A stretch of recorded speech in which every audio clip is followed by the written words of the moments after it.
What's up, beautiful people? Welcome to the Johnny Talks podcast with a tagline, Real Talk, Real Stories. Grabe, I'm so happy and excited because live na live, I am here at one of our daughter churches, Christ is the Answer in Valenzuela. Meron tayong special guest for today who is very close to my heart. Gusto ko lang i-share sa inyo na ang mag-asawang ito is the reason kung bakit ako nakakilala sa Panginoon. Shout out pala, Pastora Emma, hello!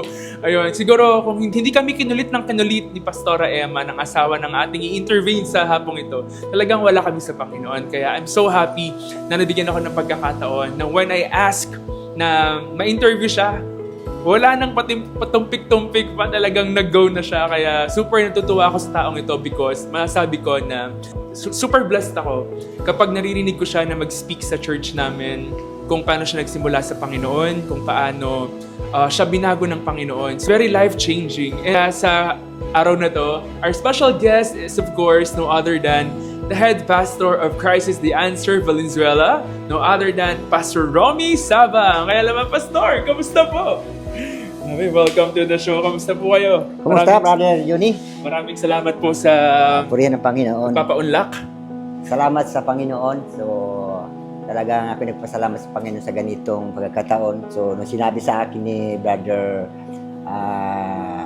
Ronel na ganito nga daw mag-interview sa akin. So, malaking pribilehiyo na ganitong pagkakataon nito na interview mo ako. So, talagang bliss na bliss ako sa pagkakataon ito dahil ano ka sa church nito, nakadalaw ka. So, purihin po ang Panginoon. Opo, Salamat super sa Diyos. natutuwa po ako dahil first time kong makapunta sa Christ is the Answer Valenzuela. Yes, yo. And para pa sa kaalaman nyo po, sobrang gusto ko lang po sabihin, hindi ko po nasasabi sa inyo to, at first time ko lang nasabihin na super nabibless po ako sa buhay nyo. Sobrang nabibless po ako Praise sa God. testimony nyo. Ang Diyos ang kapurihan. Amen talaga. Pero Pas, kamusta po kayo ngayon? Mabuti naman. Salamat sa Panginoon.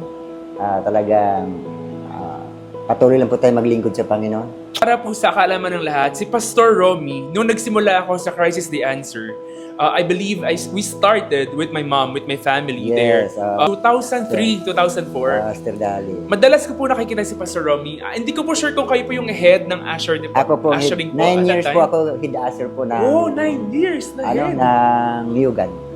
So talagang ano po talaga ang paglilingkod sa Panginoon kasi dati 6 AM ang service noon. Kaya siyempre ikaw ang head usher, ikaw ang nangunguna, kinakailangan mauna ka talaga doon. Opo. Wala pang tao, ikaw na doon, mabubungad sa lahat. Yun ang ginagawa po talaga every Sunday. Kaya sa Diyos talaga ang kapurihan. So, nakakilala kami sa Panginoon 1989. So, sa mga, nasa ano siguro, nasa mga 4 years o 5 years After. o mga after ganun. Pero Pas, nagsimula talaga kayo sa Christ is the Answer talaga? Opo, presidential talaga. O, pioneer po talaga kayo? Opo. So, nung akong leader ng usher, minsan natatawag kita ng pastor minsan, kasi darating ang panahon talaga, magpa-pastor ka talaga. Alam niyo nung head ako ng usher, talagang inaano ko po talaga, hindi po sila nagtatanggi sa akin. Every first Sunday of naman, ang inaano ko lahat ng diakono, sila ang pinapatayo ko. Tapos second Sunday, mga lahat kalalakihan. Opo. Tapos may kakababaihan, tapos may kabataan. So ikot po sila diyan. Kaya hindi po magulo. Pag kikita na schedule sa may Opo. bulletin board, alam na nila. Okay naman sila, wala po silang kukontra pa sa June. So talagang sa Diyos talagang kapurihan kasi lahat ng tinutuka ko, hindi po talaga tumatanggi. Wala pong pasaway? Wala po talaga nung araw, wala po. Talagang sabi ko sa kanila, kung tayo ang usher ng sa door, sa pinto, kinakailangan mas mauna tayo sa mga membro. So natutupad naman nila, natutupad. Pero mas una po ako talaga doon. Opo. Kailangan makita nila sa akin. So magsasabi akong ganun sa kanila, para sa akin hindi makita. So kinakailangan makita sa akin. Yun po ang ginagawa ko. So sa Diyos na nagkakapurihan kasi sumusunod po sila. Opo. Sumusunod Totoo po. yun, no? Kailangan kapag leader ka, ikaw yung unang susunod sa rules. Opo. Pero Pas, maiba tayo. Opo. Gusto ko munang bumalik tayo Yes. sa panahon, sino at ano si Pastor Romy noong mga panahong hindi ka pa nakakakilala sa Panginoon? Nako, grabe. Nung di pa ako nakakilala sa Panginoon, talagang hindi kami Sister Ima, lagi kami na babangayan kasi wala ka pa sa Panginoon, iba talaga sa wala pa sa Panginoon kasi nandun ang mga bisyo ko eh. Sabong, may alak pa, smoker pa. So, di kami nagkakasundo ni Sister Ima. So, talagang iba talaga, Pas Juni, na wala ka sa Panginoon o nasa Panginoon ka, napakalikat talagang pagkakaiba talaga. Kasi noon talaga, dahil hindi ko parang sarili ko lang ang masunod, kung anong gusto ko, parang ganun ba? Kasi parang, ay ito gusto ko to, bakit hadlangan mo, di ba? Pero nung nakilala ko ang Panginoon, doon ko nakita na iba talaga na sa Panginoon ka kaysa wala. Kasi nung buhay ko, wala pa ako sa Panginoon, talagang hindi talaga, parang pariwara ang buhay ko eh. Parang hindi talaga maganda sa tingin ko sa buhay ko noon. So, praise God dahil nakilala ko ang Panginoon. So, ito ang buhay ko. Talagang ibinigay ko talaga sa Panginoon. Ang sarap marinig. Pero Pas, nung time na nakakilala po kayo sa Panginoon, like, nagbago ba ng mabilisan o sa Hindi Panginoon? po bigla nag-surrender, Pas. Hindi po. Mayroon naman ng mga ibang testimony na nakilala ang Panginoon, totally, Opo. nabago sila. Opo. Pero sa akin, hindi. Hindi po. Matagal. Kaya sa panahon pa noon ng aming pastor, kung naabutan mo si Pastor Charlie, talagang nagpapatuloy pa rin ako ng sa mga bagay. Akala mo, bit-bit ako, nagdaldala po ako ng Bible. Opo. Pero hindi talaga totally nababago. Pero unti-unti. Opo. Pero mayroon na lang pagkakaiba kasi pag makagawa ako ng mga bagay tapos nakarinig ako ng sermon, parang umaano yung puso ko, Panginoon, ano ba to? Bakit ganyan? Hindi pa rin ako nababago. Bakit ganyan? Pero wala sa kaisipan ko, Pas Juni, na porque may mga bagay ako na sa buhay ko na hindi pa talaga totally nakasunder sa Lord, nakagawa pa ako ng mga bagay na hindi maganda sa paningin sa Panginoon, hindi po nalagay sa isip ko na hindi po ako magsisimba. Nandoon pa rin ang kaisipan ko kahit ako'y nagkamali, magsisimba ako.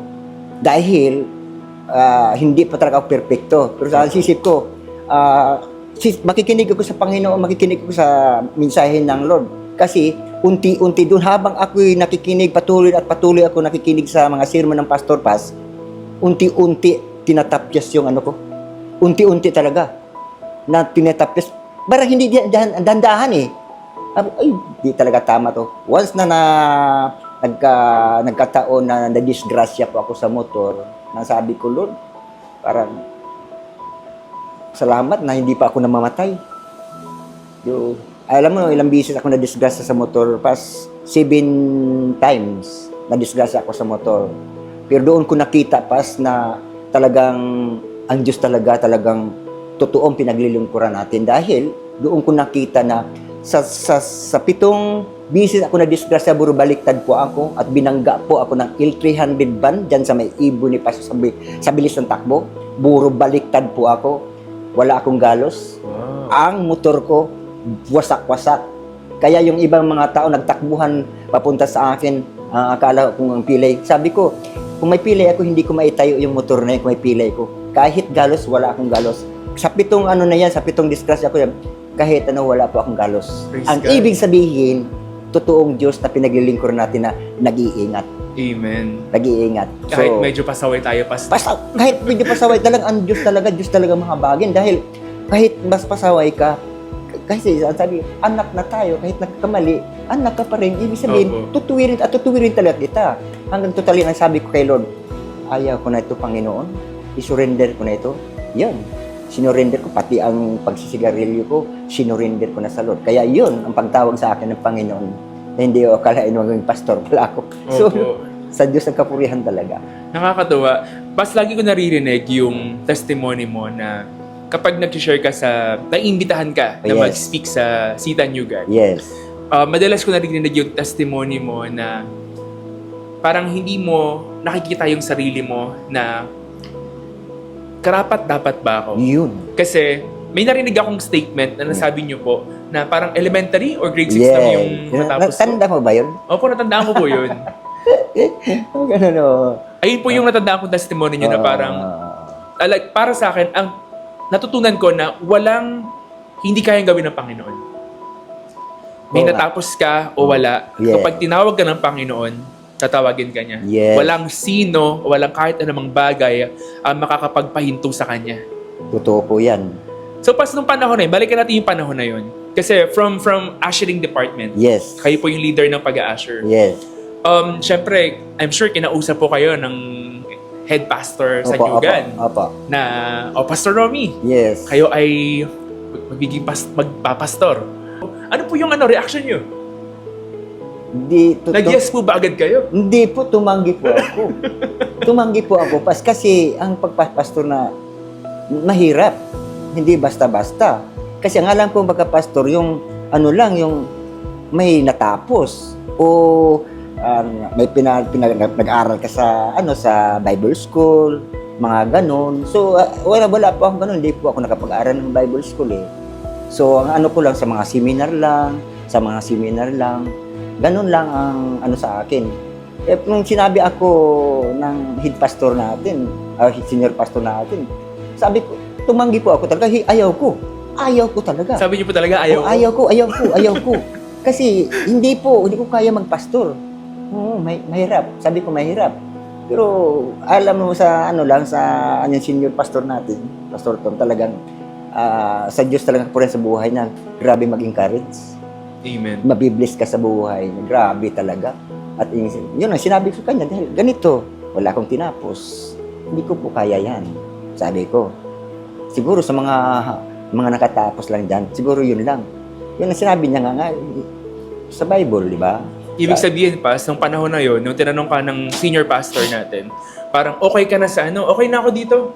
Sinabi ko talaga, yung pag-aasir ko, ito na lang ang gagawin ko dito, Pas, kasi 9 years na ako dito, masaya ako dito. Opo. Oo, masaya ako dito. Ayaw ko magpastor. Tumanggi po ako talaga. Tumanggi po talaga. Ayaw ko. At saka kami si Rima, sabi na ayaw talaga namin ganitong maging magpapastor po ako. Wala po sa kaisipan ko, Pas Johnny, na magpapastor. Hindi po nilagay sa isip ko. Ang Diyos talaga ang matalino. Di mo yung karunungan niya ibinigay sa atin kung paano, bakit nangyari. At nagulat po ako, bakit naging pastor ako. Dahil sa tulong na talaga ng Panginoon. At siya lang na po talaga ang gumawa talaga ng kaparaanan para ako po ay maging pastor talaga. Pero Pas, ano yung punto na nag-yes ka na? So, nung dinala kami dito, kasi una Pas dito, kaya nagkaroon dito ng Do Your Church. Una mo kasi, nag-Bible study ako sa kapatid ko. Nung nag-Bible study sa kapatid ko, yun na ang contact. Naging church ang bahay nila. So, ang una, sabi ni Pastor Tom, sama kayo. Si Pastor Noel, Pastor Alan, Pastor Anit. Si Pastor Alan muna ang unang nag-lead. So, ako ang kasama niya. So, hindi ko man hindi niya sinabi na ako ang sasalo. Hindi kami biglain ni Pastor Tom. Hindi kami biglain. Ngayon, pag 1 year, sabi ni Pastor Tom, Pastor Alan, pwede ka na siguro sa Pampanga. Si Pastor Romy na lang dito. Sabi ko, wala na akong magawa kasi iiwanan na kami ni Pastor Alan eh. So doon ko po talaga na umiyak po ako talaga sa Lord. Hindi ko kaya ito. Sinabi ko talaga, Lord, hindi ko ito kaya. Dahil ganito, alam naman kalagayan ko, hindi ko ito kaya. So ikaw lang talaga ang manguna sa akin. Kasi kung wala ka, di ko magagawa ang mga bagay na ito. Ay, yun ang sabi ko sa Panginoon. Sabi, nag-unreveal ang Lord, akong bahala sa iyo. Amen. Hindi kita pa iiwanan. Pinanghawakan ko yung salita niya, hindi kita iiwanan. Salamat sa Lord. Amen. Ilang taon na ngayon. Ilang taon na po kayong pastor? Ilang taon na po kayo in total na nagpapastor? 1 taon lang si Pastor Alan eh. 2010. 2010. 2014 po ngayon. 14 years. 14 years. 13 to 14 years po. Mga ganun. Praise God. So 14 years po, mula nung nagsimula na iwanan kayo. Iwanan kayo sa hindi naman po sa ere, no? na i-delegate po kayo na kayo na po ang ang magli-lead doon. Pero pas alam ko na hindi naging madali. Alam ko na Hindi. marami kang hinarap na mga pagsubok, Grabe, ang tindi. maraming naging doubt. Hindi basta. Parang hindi ka makatulog. Ano po yung mga pagsubok nyo noong mga panahon nung isimula pa lang kayo? Grabe pas dahil una pas yung yung mga miyembro hindi pa ganun ka so kinakailangan mo talaga ipakita mo talaga na kadalawin mo ganun pala. Mahirap pero sa tulong ng Panginoon na ang Diyos lang talaga gagawa ng kaparaanan para magpatuloy talagang gawain ng Panginoon. So grabe mga pagsubok, grabe problema. Pero siyempre alam ko na ang salita ng Panginoon sa mga ganung bagay, magpatuloy lang, huwag hihinto.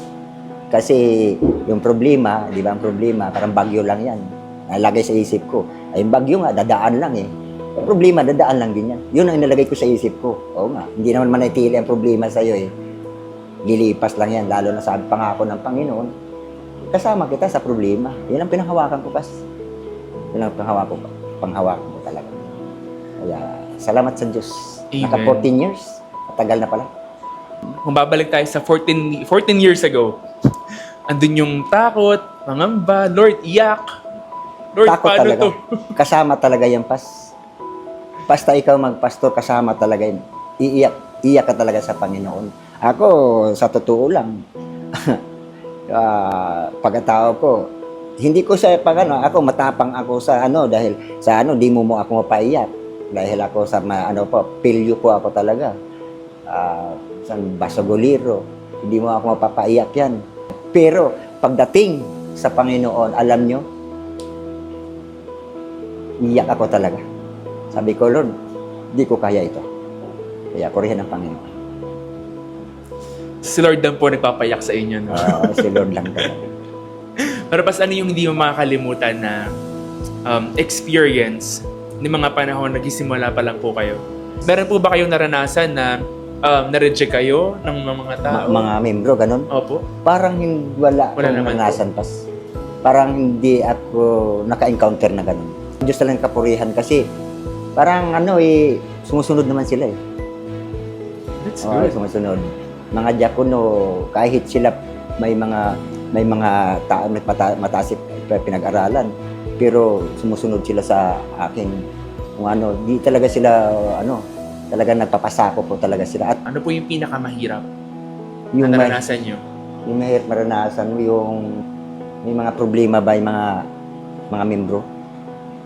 So, kung may problema ang membro, salo pala ng pastor, para bang dagan sa'yo. Kaya hindi ko talagang halimbawa gabi na, pag may pangangailangan, pupunta ka pag sabi kailangan ka dito. Ganun parang gusto mo nang magpahinga. Ang hirap. Mahirap pero dahil sa Panginoon, gagawin mo talaga. Gagawin mo talaga. So, sabi ko ganun pala talaga ang pastor. Kaya kailangan pala na pag halimbawa kailangan ka, pupunta ka talaga. Totoo po. Oo. Kumbaga, problema ng miyembro mo, Problema. kailangan pasan mo din. Pasan mo talaga. Hindi lang isa. Kasi syempre may pamilya ka pa, di ba? May pamilya ka, pamilya mo sa church. Ang dami nila. Lahat yan Alam pasan niyo mo. na halimbawa na mga-hospital sila tapos kanina parang ganun ba na walang mahirap. Sabi ko, Lord, kung ako lang mayaman, ako na magbabayad sa ospital Pero hindi Pero salamat sa Lord dahil kahit sa kanilang mga natutugunan din nila sa pangangailangan nila. Nagdadaing sila, umiiyak. Parang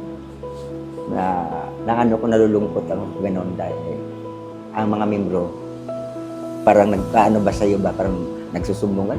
Hirap, pastor, ganyan. So, parang dagan talaga. And I think naman pas walang madali lalo sa pagsunod sa Panginoon. Wala madali talaga. Sa Diyos talaga, kapurihan talaga dahil sinasabi ko naman sa kanila, ganun, tinatapat ko naman sa kanila, magtulungan po tayo. Kasi pag hindi po niyo ako tutulungan, hindi lalago ang gawain ng Panginoon. Sabi ko, gawain ito ng Panginoon. So hindi namin gawain ito ni Sister Ima. Opo. Kami lang ay tinawag lang para dito So, dito na kami itinalaga. So, magtulungan tayo. Kahit anong mga problema, tuloy ang gawain natin sa Panginoon kasi gawain ito ng Panginoon, hindi naman dito gawain ng tao eh. So, pagdating sa ganun, talagang tumutulong sila at halimbawa yung mga bagay na hindi ko kaya, sabi ko sa kanila, pag hindi ko kaya, tulungan niyo ako. Sabihin ng Panginoon, talagang tumutulong sila. Amen. Yan ang sabi ko, hindi ko na kumukontra sila, ganun. So, may problemang hindi mo inaasahan, pero hindi ko iniintindi yun. Ang sabi ko lang, basta ako, kay Lord ako titingin. So, ang lagi-laging nasa isip ko, Panginoon bahala dyan. Siya ang maglulutas yan. Amen. Lahat ng mga bagay. Salamat sa Lord dahil nagtatagumpay naman gawain ng Panginoon. Amen. Pero pas, may gusto akong tanong na dumating na ba sa pagkakataon na parang, Lord, ayoko na. Pagod na ako. Dumating Sa pagpapastor. Pag dumating ng mga problema, dumating yung sa akin pas. Talagang umiiyak na ako. Nasabi ko talaga yan, parang ayaw ko na. Kasi yung pagod mo, naku, grabe sabi ko, parang grabe, di ko na kaya to, Lord. Hindi ko kaya to. Dumating talaga sa punto na hindi ko na kaya to. Pero grabe ang Lord. Sabi ng Panginoon, hindi kita pabayaan eh. Huwag kang mag-give up. Tuloy gawain ng Panginoon. Kasi inilagay sa isip sa akin ng Panginoon, paano kung hindi ka magpatuloy? Ang mga membro ang titingnan ikaw paano, di ba? Manghihina din sila. So, paano kung ayaw nila tapos wala ka na? O, di ba? Wala na rin sila. O, doon ko naisip sa malaking problema, di ba? Ibig sabihin, mawala sila, halimbawa, ayaw, kasi mayroong iba na, halimbawa, gusto ka, halimbawa, magpastor. Sabi ko, na dumating sa punto ko, sabi ko, Panginoon, iba na lang magpastor dyan. Gusto ko yung, talagang, yung may mga matalino at saka may kakayanan talaga. Sabi ng Lord, hindi ako tumitingin at inanin sa akin ang Bible. 40 man ang katao ang nagsulat sa Bible, di ba? Ilan lang may pinag-aralan doon. Opo. Oo. Ang lahat yun may pinag-aralan, di ba? Halos 38 ang walang pinag-aralan. Pinakita sa akin, nga Lord, no? Sabi ko, sige, bahala na. Patuloy na lang ako. Dumating talaga na parang nahihirapan din po ako talaga. Ewan ko lang, may pastor na hindi na, pero inaamin ko, dumating sa akin na parang ayaw ko na. Pero hindi, nananaig pa rin ang banal espiritu na nagsasabi na huwag kang huminto, magpatuloy ka. Kaya tuloy ang laban.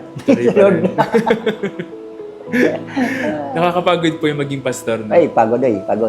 Pero masarap. Pero masarap dahil mayroon tayong tinitingnan na buhay na walang hanggan. Yun ang kaibahan eh. Ano ba yung pinakamasaya at pinakamasarap na parte ng pagiging pastor?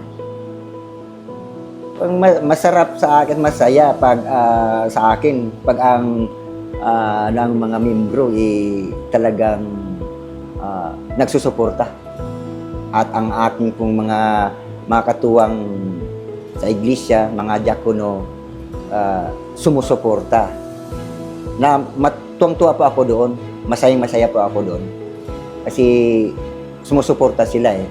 Ang di siguro masaya pag kumukontra, pero hindi po sila kumukontra, kaya masaya po ako. Masaya po ako dahil sumusuporta po ang aking mga katuwang sa church. Opo. Sumusuporta.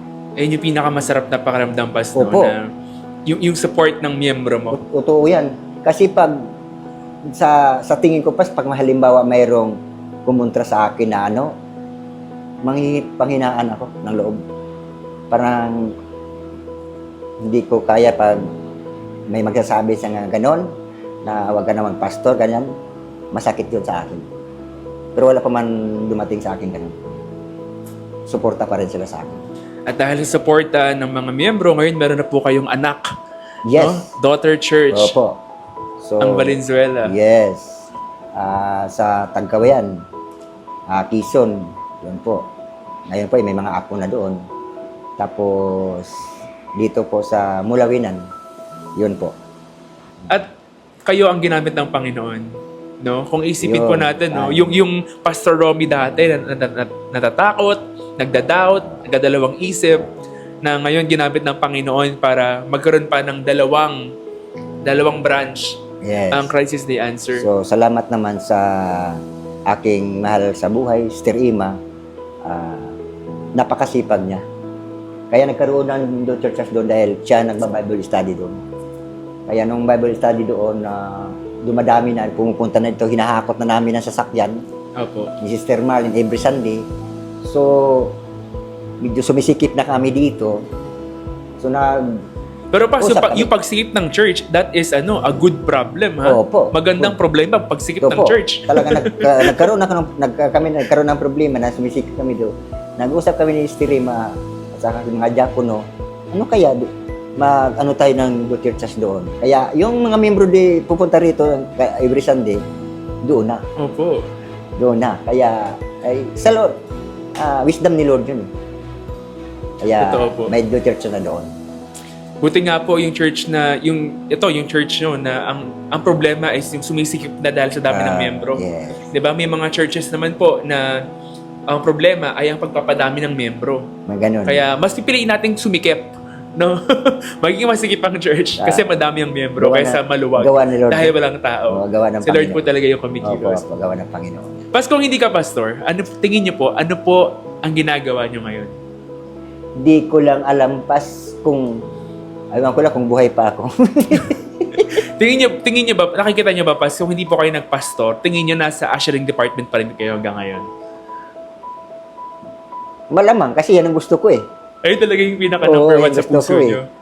Mag-a-assure. Opo. Yun ang gusto ko talaga. Yung mag-welcome po ng mga tao. Welcome po. Pag-welcome ng tao kasi malayo pa, nakangiti ka na. Opo. Ganan. Parang masaya ako doon. Dapat pa, lapas Usher. magkaroon tayo ng seminar sa pag-a-usher. Dapat kayo po speaker. Pwede. Opo, isasuggest ko nga po yan. Papropose ko po yan. Ngayon, Pas, what is your favorite verse? Ano po yung life verse nyo? Ang sa akin, ang nagpapalakas sa akin yung John 3:16 talaga eh. John 3:16. Yun po talaga. Dahil mahal ako ng Panginoon. Kaya ibinigay ang kanyang buhay. Ibibigay ko rin ang buhay ko para sa kanya. Amen. Yun po talaga sa akin ng John 3:16 talaga dahil una talaga inibig tayo ng Panginoon. So sino ba tayo hindi natin ibigin ng Panginoon, di ba?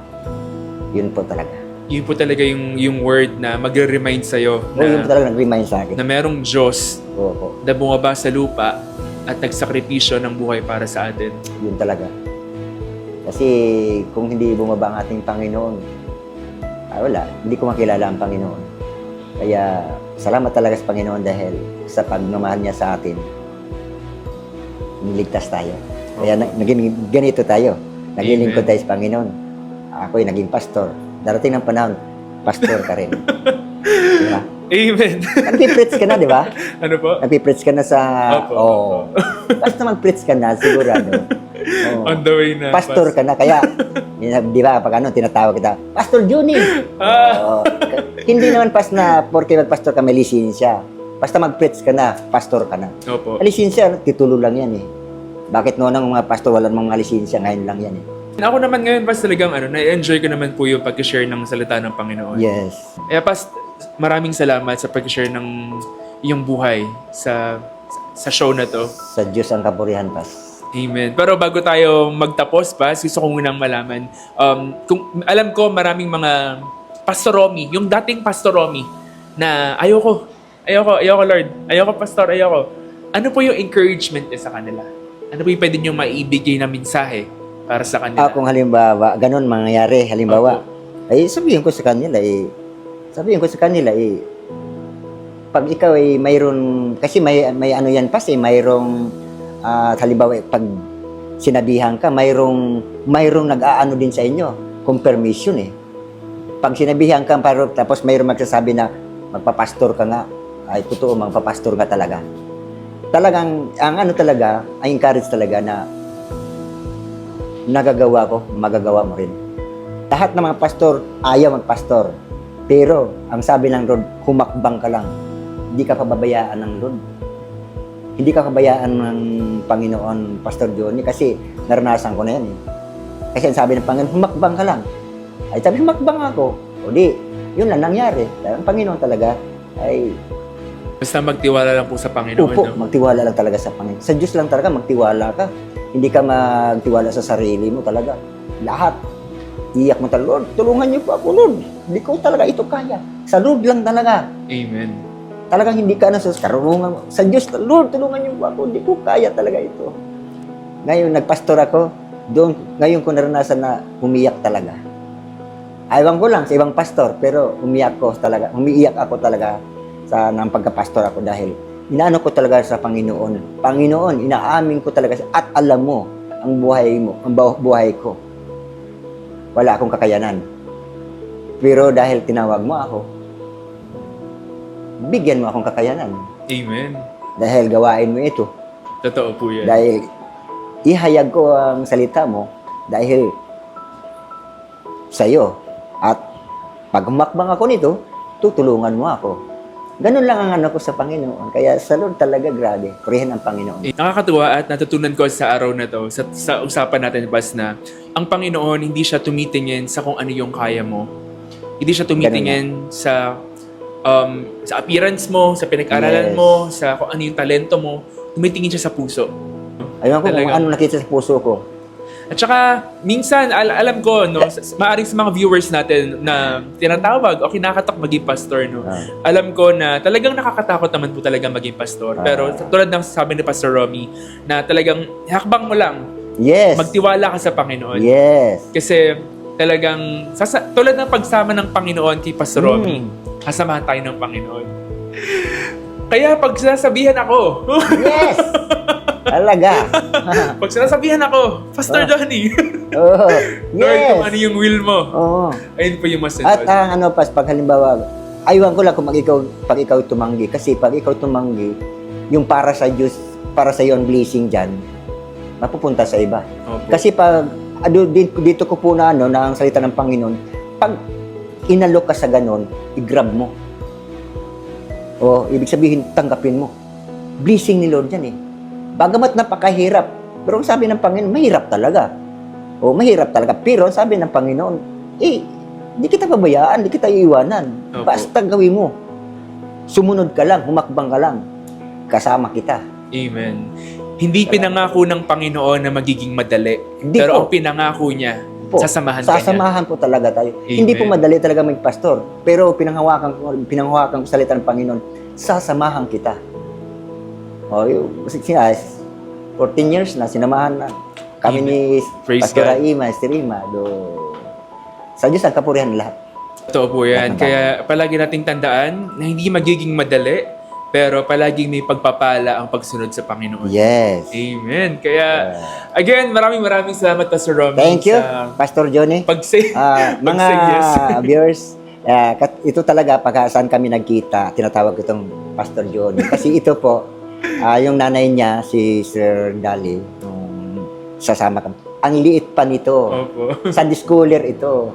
So, estudyante pa yata ito na ni Sister Ima o sa Sunday school. So, maliit pa ito na nasubaybayan ko po ito talagang tao nito. Opo. So, napakabait talaga nito nung maliit pa to. Hanggang Praise ngayon, God. napakabait. Praise God. Pero po, lalo po nakakilala sa Panginoon at lingkod na ngayon ng Diyos, magiging pastor nito, lalong mabait. Let's claim it. Let's declare it in Jesus' name. Salamat sa Lord. Kaya Lord, kung anong will mo, susunod lang po tayo. Amen? Kaya again, maraming salamat sa lahat ng mga nakinig at sumabaybay sa special episode natin with no other than Pastor Romy Sabang. Live na live po dito sa Christ is the Answer Valenzuela.